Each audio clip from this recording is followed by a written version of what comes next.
மஞ்சள் மஞ்சள் பொதுவா நல்ல காரியங்கள் ஸ்டார்ட் பண்றதுக்கு முன்னாடி இந்த மஞ்சள் எடுத்து வச்சுதான் ஸ்டார்ட் பண்ணுவாங்க.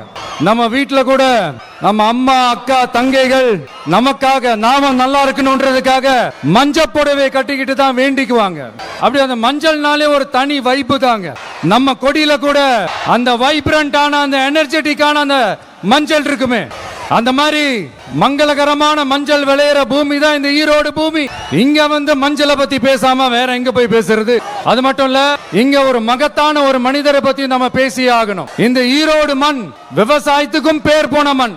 இங்க நடக்கிற அந்த விவசாயத்துக்கு மிக முக்கியமான ஒரு கவசமா இருக்கிறது என்ன தெரியுமா? காலிங்கராயன் அணை, காலிங்கராயன் கால்வாய். காலிங்கராயன் அணை கட்டினதுலயும் கால்வாய் வெட்டினதுலயும் உயிரான உணர்வு பூர்வமான நிறைய விஷயங்கள் இருக்குது. அப்படி அந்த ப்ராசஸ்ல அவர் அந்த அணை கட்டும் போதும் கால்வாய் வெட்டும் போதும் ரொம்ப சோர்வடைஞ்சிட்டார். அப்ப அவங்க அம்மா அதை பார்த்துட்டு சொன்னாங்களாம், மகனே காளிங்கா, தயிர் வித்த காசு தாழ்வாரம் வரைக்கும் இருக்குது, மோர் வித்த காசு முகுட வரைக்கும் இருக்குது, அதை எடுத்துக்கிட்டு போய் அணைய கட்டியா கால்வாய வெட்டியான்னு சொல்லி தைரியம் கொடுத்தாங்களாம். பெத்த அம்மா கொடுக்கிற அந்த தைரியம் இருக்கு பாருங்க, அதை தாண்டி வேற எதுவுமே கிடையாதுங்க. ஒரு மனுஷனால எதையும் சாதிச்சு காட்ட முடியும். அப்படி ஒரு தைரியத்தை தான் இப்ப நீங்க என்னுடைய அம்மா அக்கா தங்கைகள் நண்பா நண்பிகள் தோழர்கள் எல்லாரும் எனக்கு கொடுத்திருக்கிறீங்க. அதே தைரியத்தை, அதே துணையா என் கூட நிக்கிறீங்க. இதை எப்படி நம்ம பிரிச்சு விடலாம்? இதை எப்படி நம்ம கெடுக்கலாம்? என்னெல்லாம் அவதூறுகள் நம்ம விஜய் மேல சொல்லி மக்களை நம்ப வைக்கலாம்? என்னெல்லாம் சூழ்ச்சிகள் நம்ம விஜய் மேல பண்ணி மக்களை நம்ப வைக்கலாம்? இப்படி சூழ்ச்சிகளை மட்டுமே நம்பி பொழப்ப நடத்துற சில சூழ்ச்சிக்கார கூட்டங்கள் இதை தொடர்ந்து செஞ்சுக்கிட்டு தான் இருக்கு. ஆனா அவங்களுக்கு தெரியாது, இது இன்னைக்கு நேத்து வந்த உறவு இல்ல, கிட்டத்தட்ட 30-33 வருஷத்துக்கு மேல இருக்கிற உறவு. ஏன் நான் சினிமாக்கு வந்தப்போ எனக்கு வயசு 10, அப்பல இருந்தே இந்த உறவு ஸ்டார்ட் ஆகி போயிட்டு இருக்குன்னு அவங்களுக்கு தெரியாம போச்சு. அதனால என்ன பண்ணாலும், நீங்க என்ன ட்ரை பண்ணாலும் எல்லாத்தையும் விட்டுட்டு மக்களுக்காக வந்திருக்கிற இந்த விஜய மக்கள் ஒரு நாளும் கைவிட மாட்டாங்க. மக்கள் கூடவே நிக்கிறாங்க, கூடவே நிப்பாங்கன்னு அவங்களுக்கு தெரியாம போச்சு. என்னப்பா நிப்பீங்கல்ல, உங்களை நம்பிதாப்பா வந்திருக்கிறேன்.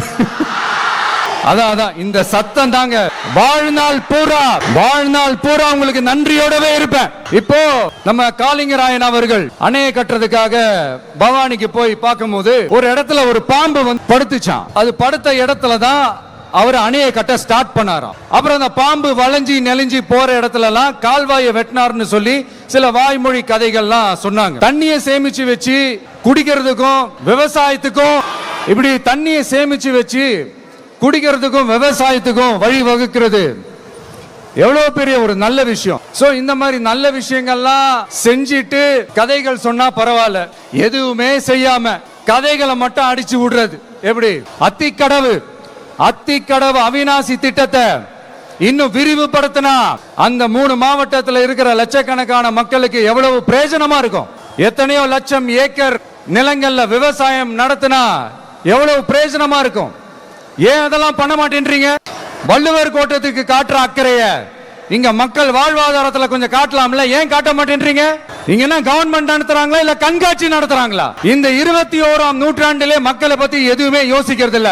ஆனா அந்த காலத்திலேயே இது எல்லாத்தையும் பத்தி யோசிச்ச மக்களை பத்தி, குடிக்கிற தண்ணியை பத்தி, விவசாயத்தை பத்தி, அணை கட்டுறதை பத்தி, கால்வாய் வெட்டுறதை பத்தி, இதெல்லாம் எங்க இருந்து?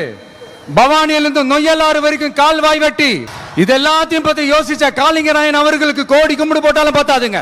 இப்படி அந்த காலத்துல இருந்த ஒரு ஹீரோவை பத்தி பேசிட்டு இந்த காலத்துல, அதாவது 1920th செஞ்சுரியில இருந்த ஒரு ஹீரோவையும் பத்தி நம்ம பேசி ஆகணும்ல. ஒருத்தர் இலகிய மனம் கொண்ட ஹீரோனா, இன்னொருத்தர் இரும்பு மாதிரி அயன்மேன் தான். எஸ், நம்ம ஈரோடு கடப்பாறை தான். ஒட்டுமொத்த தமிழ்நாட்டையே திருப்பி போட்ட சீர்திருத்த நெம்புகோல் ஈரோடு மாவட்டத்துல பிறந்த அவர்தான்.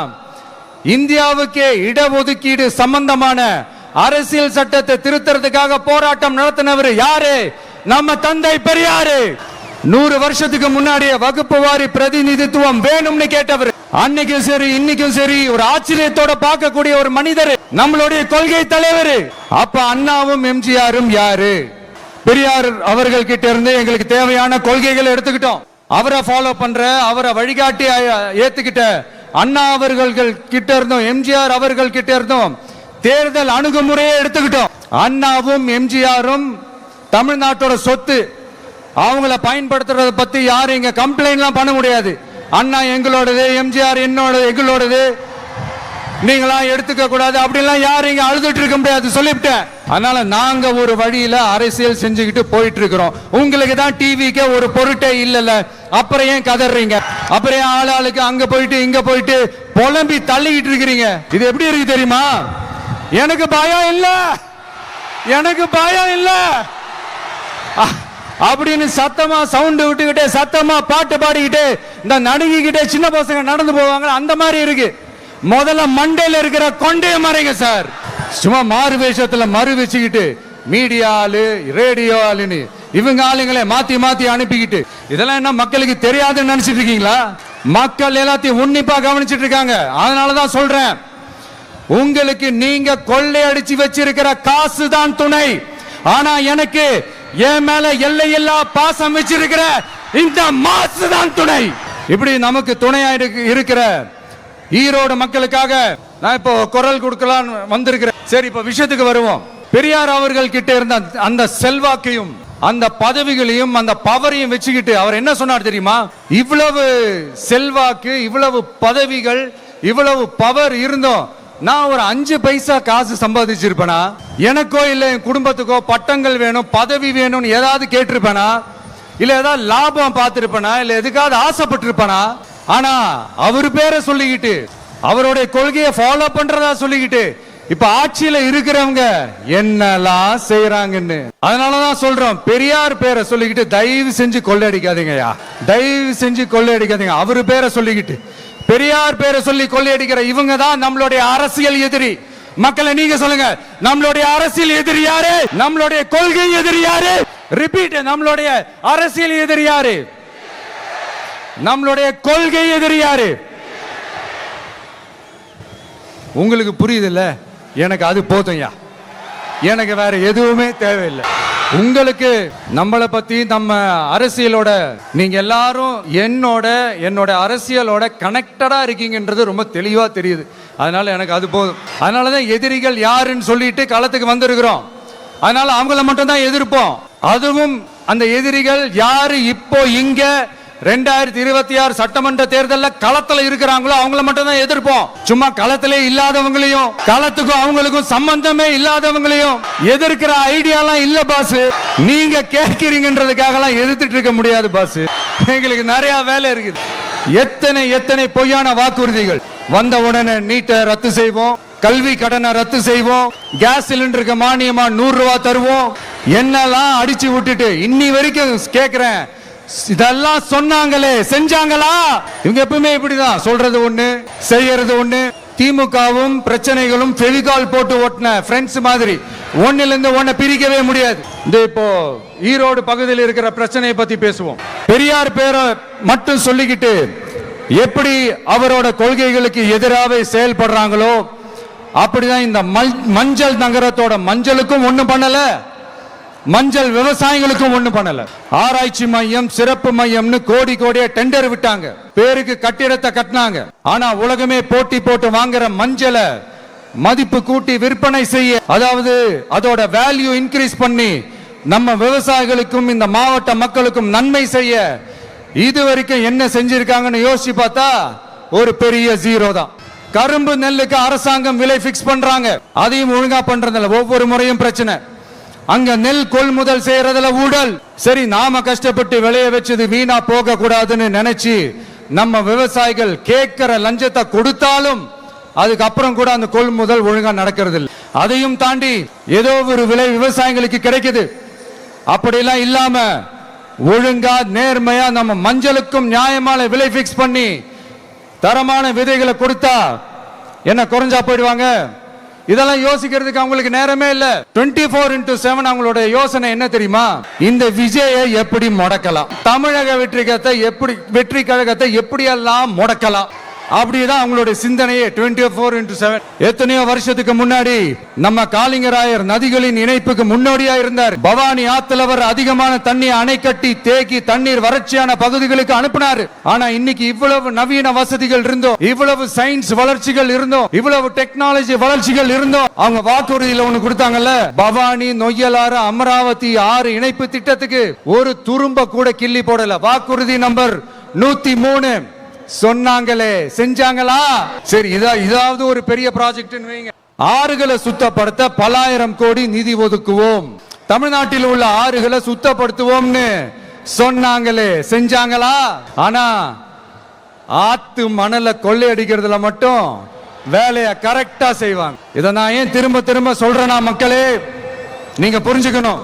கொஞ்சம் மசந்தா மற்ற மாவட்டங்கள்ல மணல் காணாம போன மாதிரி, மலைகள் காணாம போன மாதிரி, நம்ம மாவட்டத்தில் தனி வளத்தை கொடுத்த செம்மண்ணும் காணாம போறதுக்கு வாய்ப்பு இருக்கு மக்களே. நம்ம மண்ணுக்கும் நம்ம ஆத்துக்கும் நம்ம விவசாயிக்கும் தான் இந்த மோசமான நிலைமை. அதனால ஏதாவது தொழில் செஞ்சு பிழைக்கலாம்னு பார்த்தா அதுக்கும் எங்க விடுறாங்க. தொழில்னு பார்த்தா 30% நெசவாளர்களுக்கு கூலி பாக்கி. அரசாங்கம் நம்ம நெசவாளர்கள் கிட்ட இருந்து கொள்முதல் செய்த வேட்டி சேலைக்கான கூலியை கூட போராடி தான் வாங்க வேண்டியதா இருக்குது. அது சலுகையோ உதவியோ நலத்திட்டமோ கிடைக்காது. நம்ம உழைப்புக்கான ஊதியம், நம்மளோட உரிமை, அதுக்கே போராட வேண்டிய நிலையில தான் இந்த அரசாங்கம் நம்மளை வச்சிருக்கு. நல்லா பாத்துக்கங்க மக்களே, உரிமைக்கு குரல் கொடுத்தவங்க தான் இவங்க. சிறு குறு தொழில்கள் பீக் ஹவர்ஸ் சார்ஜ்னு கரண்ட்டுக்கு அநியாய விலை வச்சு அதையும் செய்ய விடாம நம்மளை முடக்கிடுறாங்க. அந்த பீக் ஹவர்ஸ் சார்ஜ் கொள்ளையால எத்தனை வருஷமா எவ்வளவு பேர் பாதிக்கப்படுறோம், எவ்வளவு தொழில்கள் பாதிக்கப்படுது. நாமளும் கத்துறோம், போராடுறோம், கோரிக்கை வைக்கிறோம். எதையாவது இவங்க கண்டுக்கிறாங்களா? கொஞ்சம் யோசிங்க. ஏன் கண்டுக்க மாட்டேன்றாங்கன்னு கொஞ்சம் யோசிங்க. அப்பதாங்க பிரைவேட்ல அதிக விலைக்கு கரண்ட் வாங்க முடியும், அதுக்கு டெண்டர் விட முடியும். அப்படி டெண்டர் விட்ட மேட்டர்ல எல்லாம் என்ன நடக்கும்னு உங்களுக்கும் தெரியும், எனக்கும் தெரியும், நம்ம எல்லாருக்குமே தெரியும். இந்த மாதிரி ஈரோடுல மட்டும் இல்ல, எந்த மாவட்டத்துக்கு போனாலும் பிரச்சனைகள் மேல பிரச்சனைகள் தான். அதையெல்லாம் தீக்கிறதுக்கு ஒரு சொல்யூஷன் கூட சொல்லாம இதுல வேற பெருமையா மாடல் அரசுங்கிறது இல்ல. நான் கேட்கிறேன், கூச்சமா இல்ல? இதெல்லாம் கேட்டா அப்படியே நம்ம பக்கம் யூட்டர்ன் அடிச்சு வந்துருவாங்க. விஜய் என்ன அரசியல பேச மாட்டேன்றாரு, விஜய் என்ன சினிமா டயலாக் மாதிரி பேசுறாரு, விஜய் என்ன பஞ்ச் டயலாக் பேசுறாரு, விஜய் என்ன 10 நிமிஷம் தான் பேசுறாரு, 9 நிமிஷம் தான் பேசுறாரு. நான் எத்தனை நிமிஷம் பேசினா உங்களுக்கு என்ன சார்? நான் எப்படி பேசினா உங்களுக்கு என்ன சார்? உள்ள விஷயம் என்னன்னு பாருங்க சார். ஒவ்வொரு மாவட்டத்துக்கும் போய் மக்கள் ஃபேஸ் பண்ற பிரச்சனைகளை எடுத்து பேசிட்டு இருக்கிறேன். பின்ன அது அரசியல் இல்லாம வேற எதுதான் அரசியல்? உங்களை மாதிரி தனிப்பட்ட முறையில தரக்குறைவா அசிங்கமா பேசுறதுதான் அரசியல்னா அந்த அரசியல் நமக்கு வராதுன்னா நல்லாவே வரும். உங்களை விட எனக்கு அது நல்லாவே வரும். வேணான்னு விட்டு வச்சிருக்கிறோம். அப்புறம் உங்களுக்கு நமக்கு என்ன வித்தியாசம்? காஞ்சிபுரத்துல நாம பேசும்போது இந்த மாதிரி உங்களால் அமைக்கப்பட போற ஆட்சியில நம்ம ஆட்சிக்கு வந்த உடனே என்னெல்லாம் செய்ய போறோம்ன்றது சிலது சொன்னோம். அதையெல்லாம் தப்பா புரிஞ்சுக்கிட்டு இப்போ சொல்றேன், விளக்கமா சொல்றேன், நான் சலுகைகளுக்கு எதிரானவன் கிடையாது. மக்களுக்கான சலுகைகளை இலவசம்னு சொல்லி அசிங்கப்படுத்துறதுல எனக்கு உடன்பாடு கிடையாது. மக்கள் காசுல மக்களுக்கு செய்யறதை எப்படி இலவசம்னு சொல்லுவீங்க? அப்படியே செஞ்சிட்டாலும் ஓசில போறேன்னு சொல்லி அசிங்கப்படுத்துறீங்க. என்ன கேட்கறதுக்கு ஆள் இல்ல நினைச்சீங்களா? மக்களுக்கு ஒண்ணுனா இந்த விஜய் வந்து நிப்பா, இந்த விஜய் வந்து கேள்வி கேட்பா. இந்த விஜய் எப்பவுமே மக்கள் பக்கம் தான். அதே மாதிரி மக்களும் என் பக்கம் தான். என் மக்கள் மானத்தோட மரியாதையோட கௌரவத்தோட வாழணும். என் மக்கள் யாருக்கும் கீழே கிடையாது. அப்படி அவங்க கௌரவத்தோட வாழணும்னா அவங்களுக்கான வாழ்க்கை தரம் உயரணும். வாழ்க்கை தரம் உயரணும்னா அவங்களோட வாழ்வாதாரம் உயரணும். வாழ்வாதாரம் உயர்ந்தாதான் பொருளாதாரம் உயரும். பொருளாதாரம் உயர்ந்தாதான் வசதி வாய்ப்புகள் உயரும். இதெல்லாம் உயர்ந்தாலே ஆட்டோமேட்டிக்கா அவங்களோட வாழ்க்கை தரம், அவங்களுக்கான மரியாதை, அவங்களுக்கான கௌரவம் எல்லாமே உயரும். இதுக்கான வழிகள், அந்த சூழல்களை அந்த கவர்மெண்ட் அமைச்சு கொடுக்கணும். இதுக்கான அந்த திட்டங்களை செயல்படுத்தணும். இதெல்லாம் செஞ்சாதான் அந்த அரசாங்கம் ஒரு நல்ல அரசாங்கம். இதைத்தான் சொன்னோம். சொன்னா மட்டும் போதுமா? எப்படி செயல்படுத்துவீங்க? நாங்க என்ன வாயிலேயே வடை சுடுறதுக்கு டிஎம்கேவா, டிவிகேவா? எல்லாருக்கும் நிரந்தரமான ஒரு வீடு இருக்கணும்னு சொன்னோம். உடனே எங்க ஆட்சியிலே நாங்க எல்லாரும் வீடு கட்டி கொடுத்துட்டோமே அப்படிங்கிறது இல்ல. நான் கேட்கிறேன், இங்க உங்களை தான் கேட்கிறேன், இங்க வாடகைக்கு இருக்கிறவங்களே இங்க யாரும் இல்லையா? எல்லாருக்கும் சொந்தமா வீடு கட்டி கொடுத்துட்டாங்களா? அடுத்து வீட்டில் இருக்கிற ஒவ்வொருத்தரும் மினிமம் டிகிரி படிச்சிருக்கணும் அப்படின்னு சொன்னோம். உடனே எங்க ஆட்சியிலே எல்லாரும் டிகிரி படிச்சு முடிச்சிட்டாங்களே அப்படிங்கிற மாதிரி சொல்றது அது உண்மைனா? ஸ்கூல் லெவல்லையே டிராப் அவுட்ஸ் அதிகமானது யாரோட ஆட்சியிலங்க? பசங்க பிள்ளைங்க யாரும் ஸ்கூல்ல சேரலன்னு சொல்லிட்டு எனக்கு தெரிஞ்சு 207 கவர்மெண்ட் ஸ்கூல்ஸ் மூடினது யாரோட ஆட்சியிலங்க? இதுல கல்வியில் சிறந்த தமிழ்நாடுன்னு டிராமாவர். அடுத்து குடும்பத்துல ஒருத்தருக்கு நிரந்தரமான வருமானம் வரணும், வேலை வாய்ப்பு கிடைக்கணும் அப்படின்னா நாங்க கொடுக்காத வருமானமா, நாங்க கொடுக்காத வேலையா அப்படிங்கிறது. எத்தனையோ லட்சம் காலி பணியிடங்கள் நிரப்புவோம்னு வாக்குறுதி கொடுத்துட்டு ஆட்சிக்கு வந்தீங்களே, எத்தனை லட்சம் காலி பணியிடங்களை நிரப்புனீங்க? அட்லீஸ்ட் 1 லட்சம் காலி பணியிடங்களாவது நிரப்புனீங்களா? இதெல்லாம் சொல்லிட்டு மக்களை ஏமாத்துறது யாரோட ஆட்சியிலங்க? அடுத்து ரொம்ப முக்கியமா, பெண்களுக்கு பாதுகாப்பு இல்ல, சட்டம் ஒழுங்கு சரியா இல்லைன்னு சொன்னா தமிழ்நாட்டுல பெண்கள் பாதுகாப்பு தான் அதிகமா இருக்குதா? நீங்க சொல்லுங்க மக்களே, பெண்கள் பாதுகாப்பு இருக்கு? சட்டம் ஒழுங்கு சரியா இருக்கு? அவங்க சொல்றது உண்மையா? அவங்க சொல்றதை நீங்க ஏத்துக்கிறீங்களா? சத்தமா கேக்குதா சார்? இதுதான் ரியாலிட்டி, இதுதான் நிஜம். நம்மளுடைய ஆட்சியில சட்டம் ஒழுங்குல சமரசமே இருக்காது. அதனாலதான் இவ்வளவு ஸ்ட்ராங்கா சொல்றோம், தைரியமா இருங்க மக்களே. இந்த மாதிரி விஷயங்கள்லாம் நம்ம மக்கள் கிட்ட எடுத்து சொன்னா உடனே இந்த இது எடுத்துட்டு வந்துருவாங்க. இதெல்லாம் என்னென்ன செய்ய போறோன்றது சிலதெல்லாம் காஞ்சிபுரத்துல சொன்ன மாதிரி சொன்னா எல்லாத்தையும் தப்பா திருச்சி பேசிக்கிட்டு அவதூறு பரப்பிக்கிட்டு. நான் கூட யோசிப்பேன், எம்ஜிஆர் அவர்களும் மேடம் ஜெயலலிதா மேடம் அவங்களும் ஒரே வார்த்தையில சொல்லி இந்த திமுகவை காலி பண்ணாங்கல்ல. நான் கூட யோசிப்பேன், ஏன் இவ்வளவு ஹார்ஷா பேசுறாங்க, ஏன் இவ்வளவு ஹார்ஷா அவங்கள திட்டுறாங்கன்னு யோசிச்சது உண்டு. இப்பதானே புரியுது. அவங்க 2 பேரும் சொன்னதை இப்ப நானும் ரிப்பீட் பண்றேன். திமுக ஒரு தீய சக்தி, திமுக ஒரு தீய சக்தி, திமுக ஒரு தீய சக்தி, திமுக ஒரு தீய சக்தி, தீய சக்தி, தீய சக்தி, தீய சக்தி. என் நெஞ்சில் குடியிருக்கும் ஈரோடு மக்களே, டிவிகே ஒரு தூய சக்தி, டிவிகே ஒரு தூய சக்தி. தூய சக்தி டிவிகேவுக்கும் தீய சக்தி டிஎம்கேவுக்கும் தான் போட்டியே. என்ன முடக்கலாம்னு நினைக்கிறீங்க, ஆனா இந்த சத்தத்தை ஒரு நாள் உங்களால முடக்க முடியாது. மக்கள் விரோத திமுக அரசை வீழ்த்த மக்கள் சக்தியான நம்மளால மட்டும்தான் முடியும். அண்ணன் செங்கோட்டையன் அண்ணன் அவர்கள் நம்ம கூட வந்து சேர்ந்தது நமக்கு ஒரு மிகப்பெரிய ஒரு பலம். அந்த மாதிரி செங்கோட்டையன் அண்ணன் அவர்கள் மாதிரி இன்னும் நிறைய பேர் வந்து சேர இருக்கிறாங்க. அவங்க எல்லாருக்குமே அந்த உரிய அங்கீகாரத்தை கொடுப்போம். இப்ப ரீசெண்டா ஒரு இடத்துல நம்ம சிஎம் சார் அவர்கள் பேசும்போது சொன்னாங்க, என் கேரக்டரையே புரிஞ்சுக்க மாட்டேங்கிறேன். இது சினிமா டயலாக் இல்லையா? நான் ஏதாவது பேசினா சினிமா டயலாகா, சார் பேசினா அது சினிமா டயலாக் இல்லையா?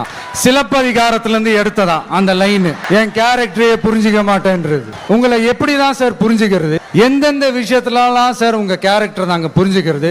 அதையும் நீங்களே சொல்லிட்டீங்கன்னா கொஞ்சம் நல்லா இருக்கும் சார். சட்டம் ஒழுங்குல நாடே சந்தி சிரிக்குது அதுலயா? பெண்கள் பாதுகாப்புல நாடே சந்தி சிரிக்குது அதுலயா? பொய் வாக்குறுதிகளா கொடுத்து ஏமாத்தி ஆட்சிக்கு வந்தீங்களே அதுலயா? எதுலதான் சார் உங்க கேரக்டர் நாங்க புரிஞ்சுக்கிறது?